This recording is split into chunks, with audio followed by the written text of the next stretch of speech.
சிறகடிக்க ஆசை சீரியலோட upcoming episode என்னன்னு பார்க்கலாம். இங்க முத்துவும் மீனாவும் ஜெயிச்ச சந்தோஷத்துல இருக்கும்போது மத்த எல்லாருமே ரொம்ப கடுப்புல இருக்காங்க. ஆனா அண்ணாமலை, நீ சொன்ன மாதிரியே ஜெயிச்சு காட்டிட்ட முத்து. மீனாவும் நீயும் கண்டிப்பா அந்த போட்டியில ஜெயிப்பீங்கன்னு நான் நம்பிட்டு இருந்தேன். ஆனா உங்க அம்மா தான் மனோஜ் தான் ஜெயிப்பான், அவனுக்காக நான் ஆரத்தியெல்லாம் எடுக்கணும்னு ரொம்ப நேரம் வெயிட் பண்ணிட்டு இருந்தா.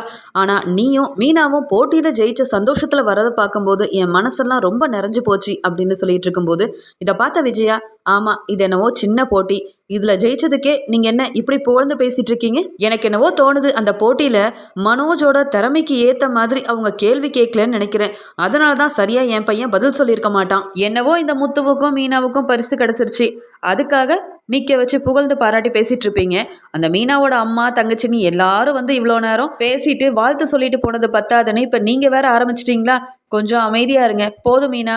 அதான் போட்டியில போய் நல்லா ஜெயிச்சுட்டு வந்துட்டேல, இப்ப வீட்டு வேலையை போய் பாரு. நல்ல ஜோடின்னு பேர் வாங்கினா மட்டும் பத்தாது, நல்ல மருமகன்னு என்கிட்டயும் பேர் வாங்கி என் மனசுலயும் இடம் பிடிக்கணும்.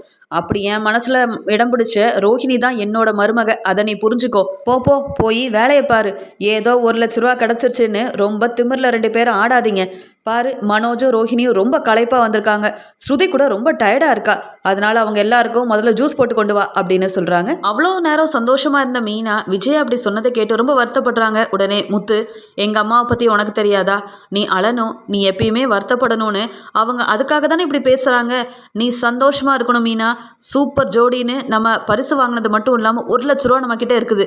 சவாரிக்கும் போகாம நீ பூக்கட்டுற வேலைக்கும் போகாம இப்படி போட்டியில போய் கலந்துக்கிறோமே, ஒரு நாள் வீணா ஆயிருமோ, இந்த பணம் நம்மளுக்கு கிடைக்காதோ அப்படின்னு பல குழப்பத்தோட தான் அந்த போட்டிக்கே உன்னை கூட்டிட்டு போனேன். ஆனா நீ என்னை பத்தி பேசின பேச்சால நான் பாத்தியா இப்போ 1,00,000 ஜெயிச்சிருக்கேன். நீ என் கூட இருந்தா நான் எது வேணாலும் சாதிப்பேன் மீனா. அந்த நம்பிக்கை எனக்கு வந்துருச்சு. ஒரே நாளையில 1,00,000 கிடைச்சிருக்கு பாத்தியா அப்படின்னு முத்துவும் மீனாவும் ரொம்ப சந்தோஷப்பட்டுட்டு இருக்காங்க. இங்க அண்ணாமலை முத்துக்கிட்ட, ஆமா முத்து, அப்படி என்னென்ன கேள்வி தான் கேட்டாங்க, நீங்க என்னதான் பதில் சொன்னீங்க, உங்களுக்கு முதல் பரிசை கொடுத்துருக்காங்களே அப்படின்னு சொல்லி கேட்க, உடனே முத்து நடந்த எல்லாத்தையுமே ஒன்னொன்னா சொல்லி அங்க மனோஜும் ரோஹிணியும் என்னெல்லாம் செஞ்சாங்க, அவங்களுக்கு எதுக்காக குறும்படம் போட்டு காமிச்சாங்க, எல்லாத்தையுமே ரொம்ப சந்தோஷமா முத்து சொல்லிட்டு இருக்காரு. இங்க முத்துவும் மீனாவும் அதிகமா ஆசைப்படக்கூடாது. நமக்கு கிடைச்ச 1,00,000 பணமே பெருசுதான், இதை வச்சு எப்படியாவது சீக்கிரமா மாடியில ஒரு பெரிய ரூம் கட்டணும் அப்படின்ற மாதிரி யோசனை பண்ண நிலைமையில இவங்கெல்லாம் கலந்துகிட்ட அந்த போட்டி டிவியில் டெலிகாஸ்ட் பண்ணுறாங்க. இந்த விஷயம் முத்துக்கு தெரிஞ்ச உடனே வீட்டுக்கு உடனே வந்து எல்லாரையும் கூப்பிட்டு உட்கார வச்சு அந்த போட்டியை டிவியில் டெலிகாஸ்ட் பண்ணுறது எல்லாத்தையுமே அண்ணாமலை விஜயான்னு எல்லாத்துக்குமே காமிக்கிறாங்க. இங்கே ஒவ்வொரு போட்டியிலையும் முத்துவும் மீனாவும் ரொம்ப அழகாக தன்னுடைய பதிலெல்லாம் சொல்லியிருக்கிறத பார்த்து விஜயா ரொம்ப வியந்து போகிறாங்க. அண்ணாமலை சந்தோஷப்படுறாரு. ஆனால் இந்த ரோஹிணியும் மனோஜும் எப்படியெல்லாம் சொதப்பி வச்சுருக்காங்க, ஒரு கேள்விக்கும் ஒழுங்காக பதில் சொல்ல, அது மட்டும் இல்லாமல் ரோஹிணிக்கு ஐடியா சொல்லித்தரேன்னு சொல்லி இங்கே போட்டியில் தோற்று போனது மட்டும் இல்லாமல் பணமும் இல்லாமல் அந்த மனோஜ் வீட்டுக்கு திரும்பி வந்திருக்கான் அப்படின்னு அந்த போட்டியை டிவியில் பார்த்தா விஜயா தெரிஞ்சுக்கிறாங்க. முத்துவும் மீனாவும் ஜெயிச்சு அந்த போட்டியை டிவியில் டெலிகாஸ்ட் பண்ணதால் எல்லாருமே பார்க்குறாங்க. முத்துவும் மீனாவும் ரொம்ப நேர்மையாக பதில் சொல்லி ஜெயிச்சிருக்காங்கன்ற விஷயம் எல்லாருக்குமே தெரிய வருது.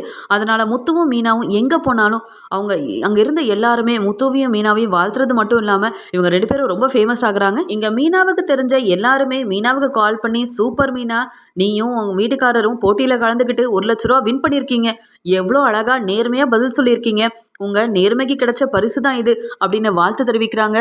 அதே மாதிரி முத்துவுக்கு தெரிஞ்ச எல்லாருமே கால் பண்ணி முத்துவுக்கு வாழ்த்து தெரிவிக்கிறாங்க. இதனால் முத்துவும் மீனாவும் ரொம்ப சந்தோஷப்படுறாங்க.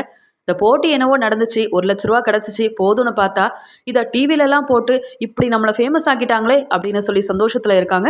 இந்த போட்டியை பார்த்த ஒரு தொழிலதிபர் முத்து மீனாவோட நேர்மையை கவனிக்கிறாரு. அது மட்டும் இல்லாமல் ஏதோ ஒரு படிக்கலைனாலும் நல்ல வேலை செஞ்சு எவ்வளோ நேர்மையாக போட்டியில் கலந்துக்கிட்டு ஜெயிச்சிருக்காங்க, இவங்கள பார்க்கணும், கண்டிப்பாக ஏதாவது ஒன்று இவங்களுக்கு செஞ்சே ஆகணுமே அப்படின்னு அந்த தொழிலதிபர் யோசிக்கிறாரு. ஒரு பெரிய ஹோட்டலோட ஓனராக இருக்க அவரும் முத்து மீனாவை பற்றி அந்த போட்டி நடத்தின ஒவ்வொருத்தர்கிட்டையும் விசாரிக்கிறது மட்டும் இல்லாமல் இவங்கள நேரில் போய் பார்க்கணும், கண்டிப்பாக இவங்க படிக்கலைனாலும் இவங்க நேர்மைக்காக நம்ம ஏதாவது ஒரு பெரிய பரிசை கொடுக்கணும் அப்படின்னு அந்த போட்டியை நடத்துகிறவங்க கிட்ட மீனா முத்துவோட விவரத்தெல்லாம் வாங்கிட்டு எப்படியாவது இவங்களை சந்திக்கணும் அப்படின்னு யோசிக்கிறாரு. இங்கே முத்து சவாரி முடிச்சுட்டு வீட்டுக்கு ரொம்ப டயர்டாக திரும்பி வர மீனா எதிர்பார்த்துக்கிட்டு இருக்காங்க.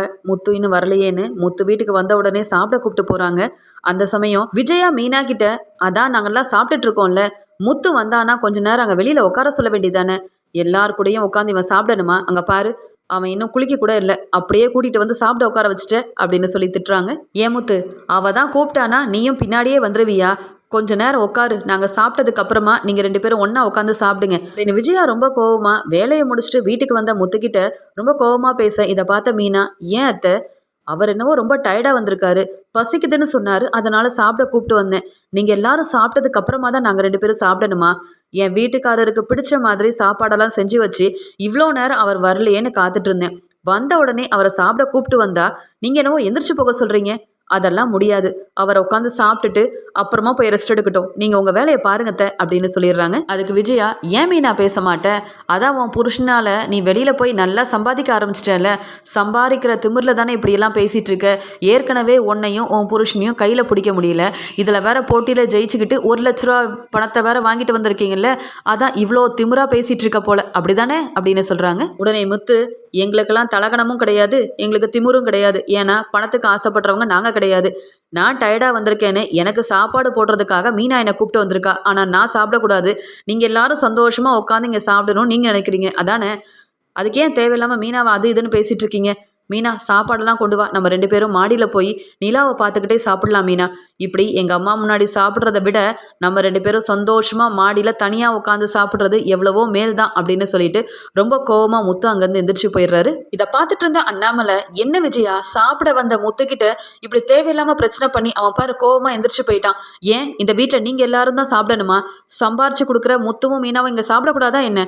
அவன் பணத்தில் தான் நீங்கள் இப்படி சந்தோஷமாக உட்காந்து சாப்பிட்டுட்டு இருக்கீங்க. அதை முதல்ல யோசனை பண்ணிட்டு அப்புறமா இப்படி பேசு விஜயா அப்படின்னு சொன்ன அண்ணாமலை மீனா கிட்ட, மீனா, நீ முதல்ல முத்துக்கு தேவையான சாப்பாடெல்லாம் கொண்டு போய் கொடு. அவன் ரொம்ப பசியா வந்திருப்பான். காலையிலேருந்து நைட்டு வரைக்கும் பாவம். அவன் சவாரிக்கு போய் அங்கேயும் இங்கேயும் அலைஞ்சிட்டு ஒழுங்கா சாப்பிடாம வந்த முத்துவை இப்படி சாப்பிட விடாம விஜயா பண்றா பாரு. முதல்ல நீ சாப்பாடை எடுத்துட்டு அவங்க முத்துவை போய் கவனி. வேணும்னா இவங்களே சாப்பாடை போட்டு சாப்பிடுவாங்க. அதான் நீ சமையல்லாம் செஞ்சு வச்சுட்டல, வேணும்னா சாப்பிடட்டும், வேண்டானா போய் படுத்து தூங்கட்டும். நீ போய் முத்துவை கவனி அப்படின்னு சொல்லிடுறாரு அண்ணாமலை. மாடிக்கு போன முத்து விஜய் அப்படி பேசினதால ரொம்ப மனசு வேதனைப்பட்டு நிற்கிறாரு. அந்த சமயம் முத்துவுக்காக சாப்பாடெல்லாம் கொண்டு போன மீனா முத்துக்கிட்ட, என்னங்க அத்தை இப்படி பேசிட்டாங்களேன்னு வருத்தப்படுறீங்களா அப்படின்னு கேட்க, இன்னைக்கு நேத்தா எங்கள் அம்மா இப்படி பேசிட்டு இருக்காங்க. நான் கொஞ்சம் சிரிச்சா அவங்களுக்கு பிடிக்காது, பசியை வந்து சாப்பிடலான்னு உட்காந்தா அவங்களுக்கு பிடிக்காது. எங்கள் அம்மாவோட குணமே அதானே. நீ சாப்பாடு கொண்டு வந்துட்டியா? முதல்ல எனக்கு சாப்பாடு கொடு, ரொம்ப பசிக்குது அப்படின்னு சொல்ல, முத்து விஜயா பேசின பேச்சால ரொம்ப மனசு வேதனையில் இருக்காரு அப்படின்னு புரிஞ்சுக்கிட்ட மீனா சாப்பாடெல்லாம் போட்டு முத்துவுக்கு ஊட்டி விடுறாங்க. உடனே முத்து ரொம்ப சந்தோஷப்படுறாரு. சூப்பர் மீனா, கீழே எல்லார் கூடயும் உட்காந்து சாப்பிட்ருந்தா கூட நான் தனியாகவே சாப்பிட்ருக்கணும். நீ பாட்டுக்கு கிச்சனில் வேலை பார்த்துட்டு இருந்திருப்ப. ஆனால் எங்கள் அம்மா பேசின பேச்சால் நம்ம 2 பேரும் இப்போ ஒன்றா சாப்பிட்றோம். நீ எனக்கு சாப்பாடெல்லாம் ஊட்டி விடுறல்ல, நீ என் கூட இருந்தாலே போதும் மீனா. எனக்கு எவ்வளோ பெரிய கஷ்டம் வந்தாலும் உன் முகத்தை பார்த்த உடனே எல்லாமே எனக்கு சந்தோஷமாக மாறிடுது. அதனால் என் வாழ்க்கையில் நீ இல்லைனா தான் நான் ஒன்றுமே இல்லாதவன் ஆயிடுவேன். அதனால் எப்பயுமே நீ என் கூட தான் இருக்கணும்.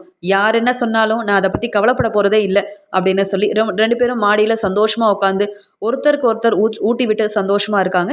அடுத்த நாள் காலையில் முத்து இங்கே சவாரிக்கு கிளம்ப இங்கே அண்ணாமலை வாக்கிங் போகலாமேன்னு கிளம்பிட்டு வெளியில் வராரு.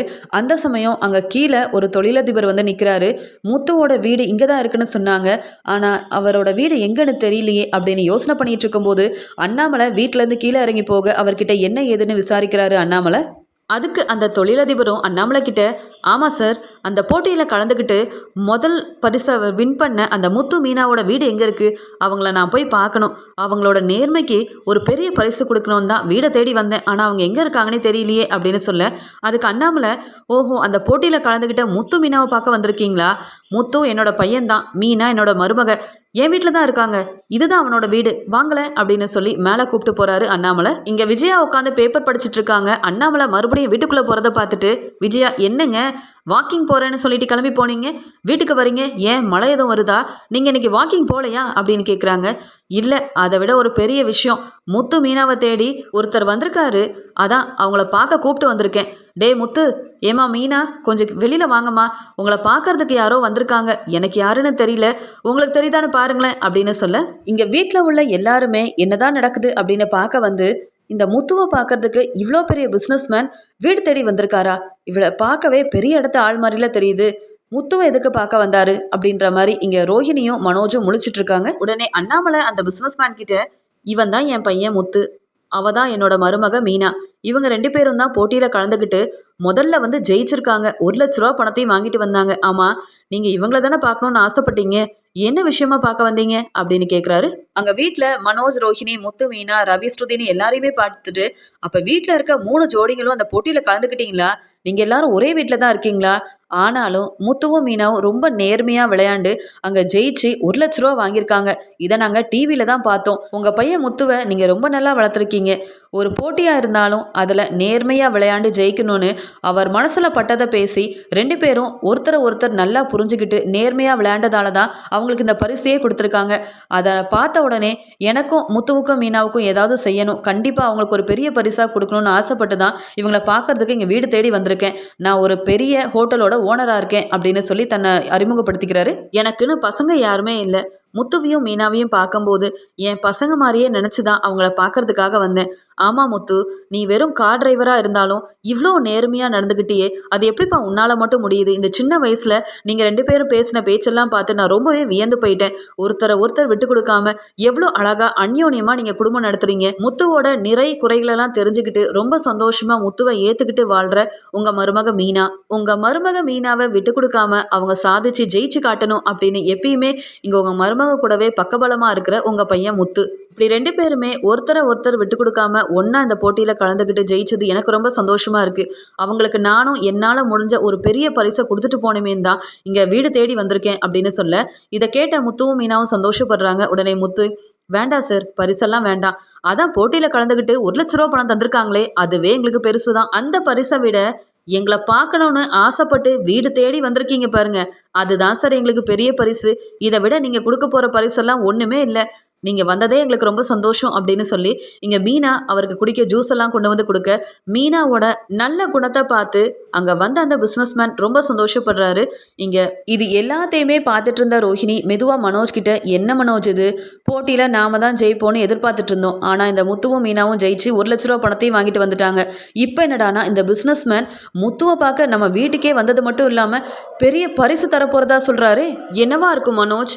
ஆக மொத்தத்தில் பணம் கிடைக்கும்னு ஆசைப்பட்ட நமக்கு எதுவும் கிடைக்க மாட்டேங்குது.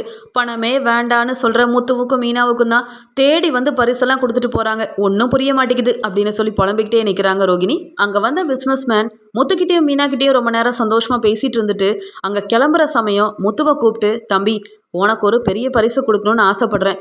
இதை வாங்க மறுக்கக்கூடாது. கண்டிப்பாக ஒரு அப்பாவா என்னை நினச்சிக்கிட்டு நீ வாங்கியே ஆகணும் அப்படின்னு சொல்ல, வேண்டாம் சார் அப்படின்னு சொல்லி முத்து சொல்லி எவ்வளவோ சொல்லி பார்க்குறாரு. ஆனால் அவர் கேட்கவே இல்லை.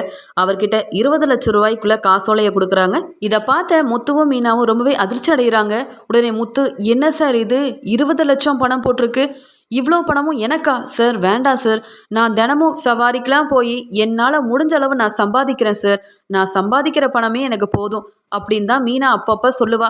நம்ம சம்பாதிக்கிற பணம் தான் நம்ம கையில் நிற்கும்னு சொல்லுவா சார். இந்த பணம் உங்களோட பணம், இதெல்லாம் வேண்டாம் சார், உங்கள் செலவுக்காகவும் உங்கள் தொழில் முன்னேற்றத்துக்காகவும் இதை நீங்கள் பயன்படுத்திக்கோங்களேன் சார் அப்படின்னு சொல்லி கேட்குறாரு. ஆனால் அந்த பிஸ்னஸ்மேன், தம்பி, எனக்கு உன்னை பார்க்கணுன்னு ஆசைப்பட்டு வந்தேன்ப்பா, உனக்கு ஏதாவது செய்யணும்னு தான் வீடு தேடி வந்திருக்கேன். இதெல்லாம் வாங்க மறுக்கக்கூடாது. இது உங்கள் செலவுக்காக இருக்கட்டும். உங்களோட மேற்கொண்டு நீங்கள் ஏதாவது புதிய தொழில் ஆரம்பிக்கிறதுக்காக நான் கொடுத்த ஒரு சின்ன தொகையாக இருந்துட்டு போகட்டுமே. ஏன் தம்பி, என்ன அப்பாவா நினச்சி நீங்கள் இதெல்லாம் வாங்கக்கூடாதான்னு சொல்ல, முத்துவும் மீனாவும் ரொம்ப சந்தோஷமாக அந்த பணத்தெல்லாம் வாங்கிக்கிறாங்க. ஏதோ இந்த போட்டியில் கலந்துக்கிட்டு நாம் ஜெயிச்சிட்டோன்னு பார்த்தேன், ரூ. 1,00,000 கிடச்சிருச்சுன்னு பார்த்தேன். ஆனால் டிவியில் நம்மளை பார்த்து நம்மளோட நல்ல குணத்தை புரிஞ்சுக்கிட்டு என்னோட நேர்மைக்காக இவ்வளோ பெரிய தொகையை வந்து கொடுத்துட்டு போயிருக்காரே அப்படின்னு சொல்லி இங்கே ரொம்ப வியந்து போய் நிற்கிறாரு முத்து. இங்கே அந்த பிஸ்னஸ்மேனை ரொம்ப சந்தோஷமாக மீனாவும் முத்துவும் கீழே கூப்பிட்டு போய் வழி அனுப்பி விட்டுட்டு மேலே வர, இதெல்லாம் பார்த்துட்டு இருந்த விஜயாவுக்கு ரொம்பவே தாங்க முடியல. இந்த படிக்காத முத்துவுக்கு இவ்வளோ பணம் கிடைக்கும்னு நான்லாம் எதிர்பார்க்கவே இல்லை. ஏதோ போட்டி மூலமாக ரூ. 1,00,000 கிடச்சிச்சு. அதையும் அவங்க 2 பேரும் வீண் செலவு தான் செய்ய போகிறாங்கன்னு நான் நினச்சிட்டு இருந்தேன். எதிர்பார்க்காத நேரத்தில் இவன் என்னவோ திடீர்னு இப்படி பணக்காரன் ஆயிட்டான் போலையே அப்படின்ற மாதிரி பார்த்துக்கிட்டே நிற்கிறாங்க விஜயா. இதெல்லாம் பார்க்கும்போது ரோஹிணிக்கு தாங்கவே முடியல. என்ன மனோஜ் இது, நாம் கலந்துக்கிட்ட போட்டியை டிவிலெல்லாம் போடுவாங்க, இவ்வளோ ஃபேமஸ் ஆக்குவாங்கன்னு நான் எதிர்பார்க்கவே இல்லை. இப்போ பார்த்தியா அந்த முத்துவும் மீனாவும் எவ்வளோ ஃபேமஸ் ஆயிட்டாங்கன்ட்டு. ஏற்கனவே முத்துவுக்கும் மீனாவுக்கும் ரூ. 1,00,000 பணம் கிடைச்சிருக்கு. இப்போ அதையும் மீறி வீடு தேடி வந்த ஒருத்தர் 20,00,000 கொடுத்துட்டு போயிருக்காரு. இவங்க 2 பேரும் இப்போ பணக்காரங்கள் ஆயிட்டாங்க. நீ பெரிய ஒரு கடையோட ஓனரா இருக்க, உனக்கு சம்பாத்தியம் பண்ணவே தெரியல அப்படின்னு கோவத்துல மனோஜ் திட்ட ஆரம்பிக்க, இதெல்லாம் பார்த்துட்டு இருந்த அண்ணாமலை ரொம்ப சந்தோஷப்படுறாங்க. இங்க முத்துவும் மீனாவும் உள்ள வந்த உடனே, பாத்தியா முத்து, இந்த பணம் எல்லாமே உனக்காகவும் மீனாவுக்காகவும் நேர்மைக்காக கிடைச்ச பரிசா இருக்கு. முதல்ல மாடியில் ரூமை கட்டுங்க. நீங்கள் இனிமேல்ட்டு இங்கே அங்கன்னு படுத்து தூங்க வேண்டிய அவசியமே இல்லை. கிடைச்ச பணத்தை வச்சு ரூம் கட்டுறது மட்டும் இல்லாமல் நீ உனக்குன்னு சொந்தமாக ஒரு தொழிலையும் ஆரம்பிக்கணும்.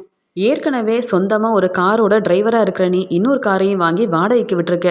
அதனால சீக்கிரமாக ஒரு டிராவல்ஸ் ஆரம்பித்து அந்த டிராவல்ஸோட ஓனராக நீ ஆகணும். நான் அதை பார்த்து சந்தோஷப்படணும் முத்து அப்படின்னு அண்ணாமலை சொல்லிட்டு இருக்காரு. அதுக்கு முத்து கண் கலங்கிக்கிட்டே, அப்பா இதெல்லாம் கிடைக்கும்னு நான் நினைக்கவும் இல்லை, இவ்வளோ பணத்துக்காக நான் ஆசைப்படவும் இல்லைப்பா.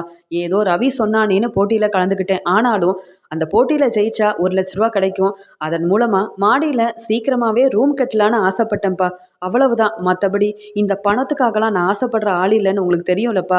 ஆனாலும் நான் ஆசைப்படாத ஒன்று எனக்கு கிடைச்சிருக்குன்னு நினைக்கும் போது ரொம்ப சந்தோஷமா இருக்குப்பா அப்படின்னு சொல்றாரு. இங்க ரவியும் ஸ்ருதியும் இங்க மீனா கிட்ட வந்து, பாத்தீங்களா நீங்க போட்டியில கலந்துக்கவே கூடாதுன்னு நினைச்சீங்க முதல்ல, ஆனா இந்த போட்டி மூலமா உங்களுக்கு 1,00,000 ரூபா பணம் கிடைச்சது மட்டும் இல்லாம நிறைய நீங்க ஃபேமஸ் ஆயிட்டீங்க. நீங்க ஃபேமஸ் ஆனதால இப்ப வீடு தேடி வந்து 20,00,000 ரூபாயை கொடுத்துட்டு போயிருக்காங்க அப்படின்னு சொல்லி சந்தோஷமா இங்க முத்து மீனாவுக்கு கிடைச்ச அந்த பணத்தை பற்றியும் அவங்களோட நேர்மையை பற்றியும் இங்கே ரவியும் ஸ்ருதியும் ரொம்ப பெருமையாக பேசிகிட்டு இருக்காங்க. இங்கே விஜயாவுக்கு தாங்க முடியல. என் பையன் மனோஜ் பெரிய ஓனர் ஆகிட்டான், நல்லா சம்பாதிக்க போகிறான், வீட்டுக்கு தேவையானதெல்லாம் வாங்கி கொடுப்பான், நான் சீக்கிரமாகவே பெரிய பணக்காரி ஆக போகிறேன்னு ஆசைப்பட்டுட்டு இருந்தா அது எதுவுமே நடக்கலை. ஆனால் இந்த முத்துவும் மீனாவும் சீக்கிரமாகவே பெரிய தொழிலதிபராகவோ இல்லை ஓனராகவோ ஆயிடுவாங்க போலையே. ஏன்னா இவங்க சம்பாதிக்காமையே இவங்களை தேடி பணம் வீடு தேடி வந்துட்டுருக்கே. இவங்க 2 பேரும் ரொம்ப கொடுத்து வச்சவங்க தான் அப்படின்னு யோசிக்கிறாங்க விஜயா. ஆனால் ரோஹிணிக்கு ரொம்ப கடுப்பாகுது. நாம் இந்த பணத்தெல்லாம் எதிர்பார்த்தோம், இந்த பணம் நம்மளுக்கு கிடைக்கவே இல்லை. ஆனால் பணமே வேண்டான்னு சொல்கிற முத்துவுக்கு தேடி வந்துல பணத்தை கொடுத்துட்ருக்காங்க அப்படின்னு சொல்லி முத்து கையில் இருக்க பணத்தை பார்த்து ரொம்பவே கடுப்பாகிறாங்க ரோகிணி. இங்கே முத்து ரொம்ப சந்தோஷமாக மீனா கிட்ட, வா மீனா இப்போயாவது உனக்கு நகை வாங்க போகலாம். ஏற்கனவே உன் நகையவும் மனோஜ் எடுத்துகிட்டு போய் அங்கே விற்றுட்டாரு. அது மட்டும் இல்லாமல் இங்கே உனக்குன்னு நகையும் இல்லை, நான் சம்பாதிச்சு உனக்கு வாங்கி தரணும்னு ஆசைப்பட்டதும் நடக்கவே இல்லை. அதனால் இந்த பணத்தில் கண்டிப்பாக உனக்கு நகை தான் வாங்கணும். அப்புறம் மீதி ஏதாவது பணம் இருந்தால் பார்த்துக்கலாம் அப்படின்னு சொல்ல, அதுக்கு மீனா, அதெல்லாம் ஒன்றும் வேண்டாம், நீங்கள் தொழிலதிபர் ஆகணும், நீங்கள் ஒரு ஓனர் ஆகணும், நீங்கள் முதல்ல ஒரு பெரிய ட்ராவல்ஸ் வைக்கணும், அந்த ட்ராவல்ஸோட ஓனராக நீங்கள் இருக்கணும், அதை பார்த்து நான் சந்தோஷப்படணும். எப்படி ரோஹிணி மனோஜுக்கு பணத்தெல்லாம் ஏற்பாடு பண்ணி கொடுத்து அவரை பெரிய ஓனராக்குனாங்களோ அதே மாதிரி இந்த வீட்டில் நீங்களும் ஒரு ஓனராக இருக்கணுங்க. வீட்டில் உள்ள எல்லாரும் உங்களை மதிப்பும் மரியாதையும் தரணும். அப்போ தான் அத்தை உங்களை சந்தோஷமாக மகனாக ஏற்றுப்பாங்க அப்படின்னு சொல்கிறாங்க மீனா. இங்கே மீனா சொன்ன மாதிரியும் அண்ணாமலை எதிர்பார்த்த மாதிரியும் இங்கே முத்து மீனா பேர்லேயே பெரிய ட்ராவல்ஸ் ஒன்று ஆரம்பிக்கிறாரு முத்து. முத்து பெரிய ஒரு ஓனராகவும் ஆறாரு. இதை பார்க்கும்போது விஜயா பொறாமப்பட்டாலும் அண்ணாமலை மீனான்னு எல்லாருமே சந்தோஷப்படுறாங்க. மீதி இருந்த பணத்தில் மீனாவுக்கு ஒரு பூக்கடையவும் ஆரம்பித்து கொடுக்குறாரு முத்து. எனக்குன்னு எல்லாத்தையும் செய்யணும்னு நீ ஆசைப்படுற, உனக்காக நான் இது செய்யக்கூடாதா மீனா? நீ எப்பயுமே அங்கே இங்கேன்னு போய் பூவெல்லாம் வியாபாரம் பண்ணி கஷ்டப்பட்டு உழைக்கிற. இனி நீ ஒரு ஓனர் ஆயிட்ட, உனக்கு கீழே 4-5 பேர் வேலை பார்க்குறாங்க. அதனால் நீயும் சந்தோஷமாக நிறைய சம்பாதிக்கணும் மீனா. வீட்டில் அந்த பார்லர்லம்மா எப்படி ஓனராக இருந்து தலை நிமிர்ந்து வாழ்கிறாங்களோ அதே மாதிரி நீயும் இப்போ ஓனர் ஆகிட்ட. உன்னை யாரும் எதுவும் சொல்ல முடியாது, எங்கள் அம்மா உன்னை வேலையவும் முடியாது. ஏன்னா நீ இப்போ ஒரு பூக்கடையோட ஓனர். இந்த பூக்கடை மூலமாக நீ அதிகமாக சம்பாதிக்கணும். உன் பணத்தை எல்லாம் உன்னோட அம்மா தங்கச்சி தம்பின்னு அவங்களுக்கே நீ பயன்படுத்திக்கோ. ஏன்னா பாவம் அவங்களுக்குன்னு யாருமே இல்லை. உன் அப்பா இருக்கிற இடத்துல நீ தான் இருந்து அவங்கள பார்த்துக்கணும், புரியுதா? அதனால் நீ கண்டிப்பாக ஜெயிச்சு காட்டணும் மீனா. எந்த தொழிலுமே இல்லை, படிக்காதவங்க, சரியாக சம்பாதிக்க தெரியாதவங்கன்னு ரோஹிணி மனோஜ் எங்கள் அம்மான்னு எப்பயுமே நம்மளை வாய் கூசாமல் பேசுனாங்கல்ல, அவங்க முன்னாடி நம்ம தலை நிமிர்ந்து வாழ்ந்து காட்டணும். அது மட்டும் இல்லாமல் அவங்க முகத்தில் நம்ம கரியை பூசினாதான் நாம் யாருன்ற அருமையும் பெருமையும் அவங்களுக்கு புரிய வரும் அப்படின்னு முத்துவும் மீனாவும் வாழ்க்கையில் ஜெயிச்சு காட்டுறாங்க.